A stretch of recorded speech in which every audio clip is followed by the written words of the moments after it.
নিম্নচাপের জেরে আজ থেকে ফের শুরু বৃষ্টির খেলা। ভাসবে দক্ষিণবঙ্গের ৮ জেলা। আবহাওয়ার খবরে নিম্নচাপ নিয়ে কিন্তু আশঙ্কা ধীরে ধীরে বাড়ছে। দক্ষিণবঙ্গের নিম্নচাপের প্রভাবে আজ থেকে পরবর্তী 10 দিন টানা বৃষ্টিপাত চলবে বলে জানিয়েছে হাওয়া অফিস। কী কারণে একটানা বৃষ্টির পূর্বাভাস, কোন কোন জেলায় বৃষ্টি হবে, চলুন জেনে নেওয়া যাক এক নজরে। বর্তমানে ঘূর্ণাবর্ত উত্তর বাংলাদেশ এবং উত্তরবঙ্গের কাছাকাছি কিন্তু অবস্থিত। আর এর প্রভাবে পশ্চিমবঙ্গের পাশাপাশি বাংলাদেশের জেলাগুলোতেও কিন্তু বৃষ্টিপাতের একটা সম্ভাবনা লক্ষ্য করা যাচ্ছে।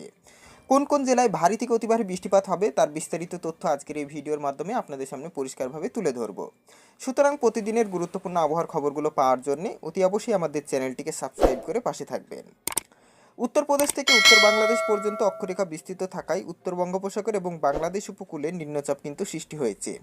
এর ফলে দক্ষিণবঙ্গে বৃষ্টিপাত অব্যাহত থাকবে। আজকের আবহাওয়ার পূর্বাভাস অনুযায়ী দক্ষিণবঙ্গের উত্তর ও দক্ষিণ 24 পরগনা, কলকাতা, হুগলি, পূর্ব বর্ধমান, নদিয়া, বীরভূম, মুর্শিদাবাদে ভারী বৃষ্টিপাত কিন্তু হতে পারে বলেই মনে করছেন আবহবিদরা। আজ কলকাতার আকাশ মেঘাচ্ছন্ন থাকবে, খুব একটা বৃষ্টিপাতের সম্ভাবনা নেই, তবে বিক্ষিপ্ত 2-1 পশলা মাঝারি বৃষ্টিপাত কিন্তু হতে পারে বলেই জানানো হয়েছে। হাওয়া অফিস জানাচ্ছে আগামী 13ই অক্টোবর পর্যন্ত রাজ্যের অধিকাংশ জেলাতে হালকা থেকে মাঝারি বৃষ্টিপাত চলবে, তবে মুর্শিদাবাদ, উত্তরবঙ্গের কোচবিহার, দার্জিলিং, জলপাইগুড়ি, আলিপুরদুয়ারের মতো জেলাগুলিতে ভারী থেকে অতি ভারী বৃষ্টিপাতের সতর্কতা কিন্তু জারি করা হয়েছে। কলকাতায় আজ বজ্রবিদ্যুৎ সহ হালকা থেকে মাঝারি বৃষ্টিপাতের সম্ভাবনা কিন্তু থাকছে।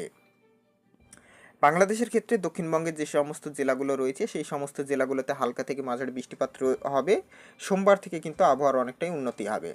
কক্সবাজার, বান্দরবন, সিলেট, ঢাকা, ময়মনসিংহ, বাগেরহাট, খুলনা, পাবনা এই সমস্ত জেলাগুলোতে হালকা থেকে মাঝারি বৃষ্টিপাত কিন্তু হতে পারে।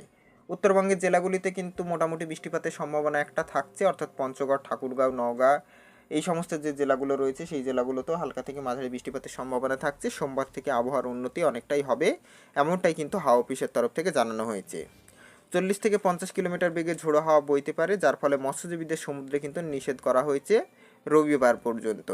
এছাড়া আগামী 24 ঘন্টায় বাংলাদেশ এবং পশ্চিমবঙ্গ উপকূল অঞ্চলের মৎস্যজীবীদের জন্য কিন্তু এই সতর্কবার্তা জারি থাকবে বলেই জানানো হয়েছে। নিম্নচাপের পরিস্থিতি ঠিক হলে তবেই সমুদ্রে মাছ ধরতে যাওয়া নিরাপদ বলে জানানো হয়েছে হাওয়া অফিসের তরফ থেকে। তো এই ছিল সম্পূর্ণ আবহাওয়ার আপডেট, যেটা আপনাদের সামনে তুলে ধরলাম। অর্থাৎ আজ এবং আগামীকাল এই দুদিন আবহাওয়া মোটামুটি কেমন থাকতে পারে সেক্ষেত্রে সুস্পষ্ট একটা চিত্র কিন্তু আপনাদের সামনে তুলে ধরলাম। যদি ভিডিওটা ভালো লেগে থাকে অতি অবশ্যই সকলের মাধ্যমে শেয়ার করে দেখার সুযোগ করে দেবেন। So thanks for watching.